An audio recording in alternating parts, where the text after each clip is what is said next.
My name is Tomisin Ogunfummi, and I am presenting Is Smallpox story. It's sponsored with Untitled Chapter, and this is for Research Presentations 2014. An overview of what we'll be talking about today is a basic introduction to smallpox, symptoms, causes, transmission, phases, history, Edward Jenner, his experiment, the eradication of smallpox, and further research. Now, what is smallpox? Smallpox is a very deadly disease caused by the variola virus. There are two types of the variola virus, variola major, which is much more severe than its brother, variola minor. There's only one type of variola minor, while there are 4 types of variola major.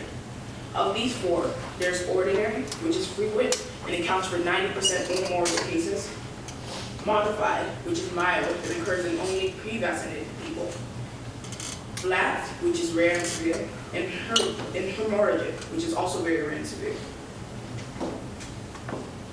Symptoms of smallpox. The symptoms include vomiting, nausea, rash and bumps, headaches, body aches, decreased cognitive skills, and fever. Causes. Smallpox is not a naturally occurring disease, therefore there are no known causes and no real knowledge of how it started. Transmission. Smallpox can be spread 3 ways. 1, through direct contact, which is usually through direct facial contact. 2, through the touching of infected objects, such as bedding or clothing. And 3, it can rarely be spread through the air. Treatment and prevention. There's no treatment if you already have smallpox, but there is a vaccination for prevention. And unlike most vaccinations, the vaccination doesn't give the smallpox virus, it gives the cowpox virus, which I will discuss in later slides. Phases. The stages of smallpox are as following. First is the incubation period, which is 7 to 17 days. In this stage, the victim experiences no symptoms. It is not contagious. In the second stage, the victim starts to experience fever-like symptoms, such as malaise, head and body ache, nausea, vomiting, etc. In the third stage, an early rash appears, and on the 4th and final day of that stage, the bumps start to fill in with a dark, opaque-like liquid. In the next few stages, a scab comes over the rash and the victim heals. History. Smallpox has gone in and out of plagues all around the world in the last few centuries. It was first recorded in China 1000 AD. Places smallpox is plagued include India, US, China, Turkey, Europe, and many other countries. The US Army was later on forced to get the inoculation because of the trouble it was causing within their ranks. And in 1796, Edward Jenner found a vaccination for prevention for smallpox. And this later led on to the eradication of smallpox in 1977. Edward Jenner. Edward Jenner was the creator of the vaccination for smallpox, which was also coincidentally the first vaccination ever made. He was born in England May 17, 1749, and he made his studies in rural areas to prevent as much distraction that you would get in urban areas. And he performed his vaccinations in children first, for which reason I don't really know, except that he knew children who had cowpox. Experiment. This experiment was performed by Edward Jenner. His objective was to figure out if cowpox prevents smallpox. His hypothesis was that people who have received cowpox are immune to smallpox for life. His materials were the cowpox virus and the smallpox virus. And his procedure was basically to inject people who have had cowpox with the smallpox virus and observe, or to inject people with the cowpox virus and then later on inject them with the smallpox virus, then observe their symptoms. Results and conclusion. After many years of research, Jenner was able to prove his hypothesis correct. In conclusion, the injection of the cowpox vaccine prevents the smallpox for lifelong immunity, and this later on led to the worldwide eradication of smallpox. Now let's talk about a few differences of cowpox versus smallpox. First of all, cowpox is obviously caused by cows. There is a small rash, which is not very severe.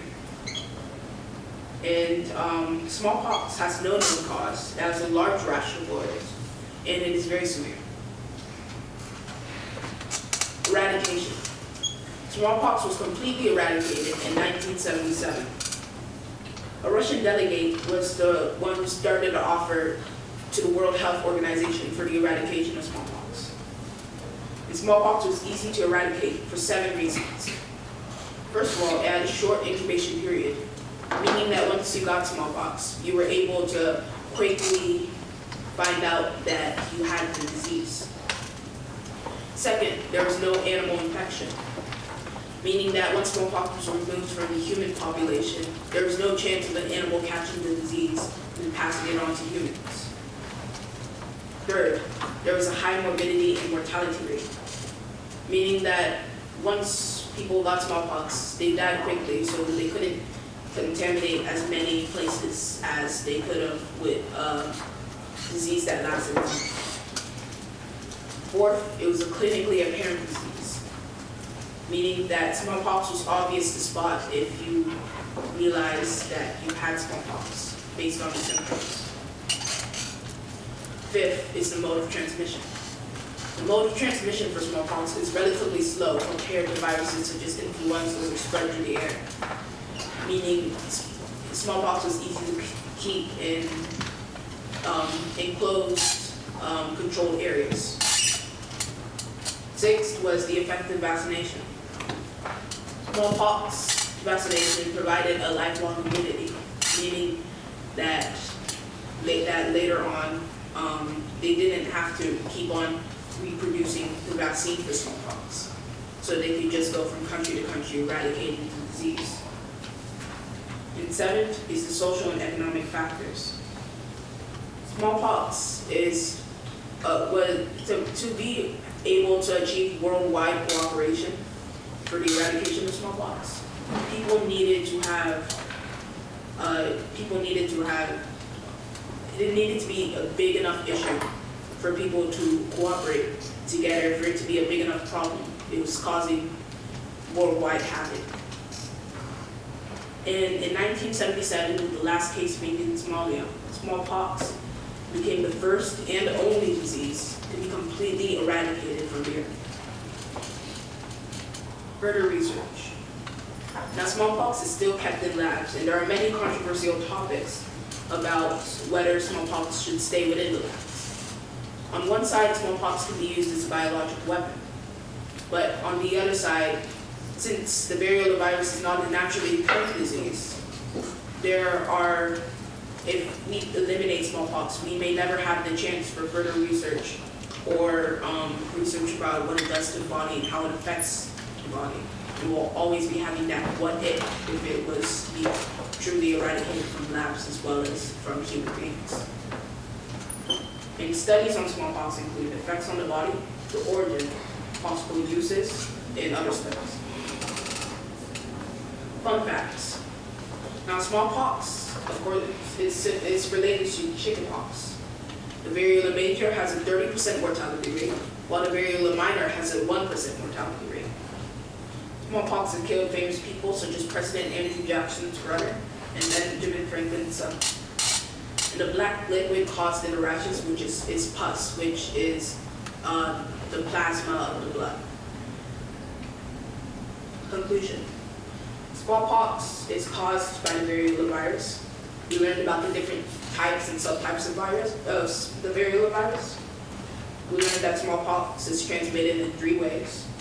We learned the different phases of smallpox, the common history of smallpox, what Edward Jenner did and who he is.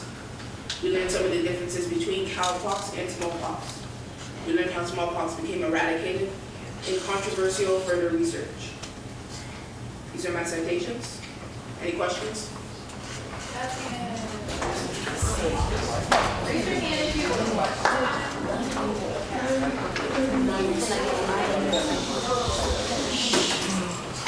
So, are there multiple strands of this virus that happens maybe have been discovered here, or do they think they discovered all the strands?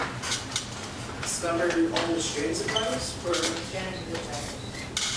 Like, are there multiple strands of it? It is believed that smallpox has become completely eradicated, and that the only remainings of the virus are within labs. But it is possible for in remote places that the variola virus could still exist and could possibly cause another outbreak, in which vaccinations would become largely public and possibly another eradication movement would occur. Does that answer your question? Ashton? And maybe the animals can't be infected, but like if a scientist injects the bacteria into the animal, will anything happen, or will it just stay the same? Like it won't get sick at all? The animal will not experience any symptoms. Chris? So cowpox is similar to smallpox. Cowpox is similar to smallpox, except there are a few key differences, such as severity. And okay, so like, is it a way for cowpox to like be able to age into smallpox or? No, cowpox, I don't believe cowpox can convert into smallpox. Although I might have to do further research on mutations that cowpox could create. Hi. You mentioned that there's weaponized smallpox. So I'm wondering how would that work if someone was to use smallpox as a weapon? Like how would they use it to affect people around the world? And if it's eradicated, then if everybody, would it affect people that have like vaccines and stuff? Smallpox is, first of all, to answer the first statement, is that smallpox is not yet a biological weapon. It is still currently being used within labs. And if the terrorists were to use smallpox to spread, it would probably be like how people would spread fertilizers or chemicals, just fly it out of an airplane and spread the disease upon humans, or maybe inject the human with the virus.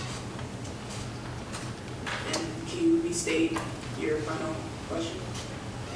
I was just wondering, would it affect people that have a vaccine already? No, it wouldn't really affect people that have a vaccination, although there would be a really, really small chance that it might cause potentially another outbreak for children who have not yet received the vaccination.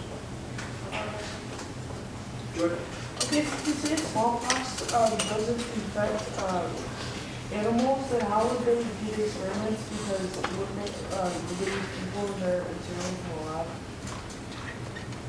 I'm not currently up to date about the different experiments that they're specifically conducting within their lab, but I believe that they're doing a general observation of the smallpox virus and how it reacts maybe within the human body, maybe using synthetic